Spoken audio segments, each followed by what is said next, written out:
अहम खबर देंगे आपको। नवाज शरीफ की मुमकिन वतन वापसी, तहरीक इंसाफ का नवाज शरीफ को कानूनी महाज पर टफ टाइम देने का फैसला।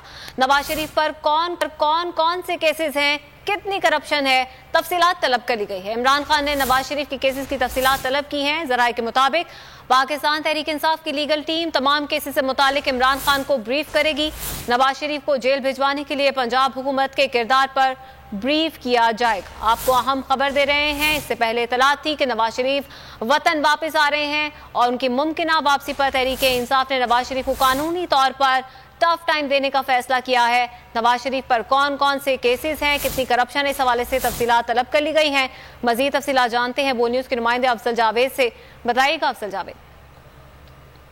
जी देखिए, साबिक वज़ीर-ए-आज़म मियां नवाज शरीफ की जो मुमकिन तौर पर वतन वापसी का मामला है, इस पर पाकिस्तान तहरीक इंसाफ ने नवाज शरीफ को कानूनी महाज पर सख्त टाइम देने का फैसला कर लिया। और नवाज शरीफ में कितनी करप्शन के केसेस हैं और ये केसेस किन किन मराहिल पर है, ये तमाम तफसीलात जो है तलब कर ली गई। और पाकिस्तान तहरीक इंसाफ के चेयरमैन इमरान खान ने जो है नवाज शरीफ के इन तमाम करप्शन केसेस की तफसीलात तलब करनी है। पीटीआई की जो लीगल टीम है वो नवाज शरीफ के तमाम केसेस से मुतालिक जो है इमरान खान को तफसीली ब्रीफिंग देगी। और अगर नवाज शरीफ वतन वापस आते हैं तो उनको जेल भिजवाने के हवाले से पंजाब हुकूमत का क्या किरदार होगा, इस किरदार पर भी जो है चेयरमैन पीटीआई इमरान खान को तफसीली ब्रीफिंग दी जाएगी। जी ठीक है, अफजल जावेद इस हवाले से आगाह कर रहे थे, बहुत शुक्रिया आपका।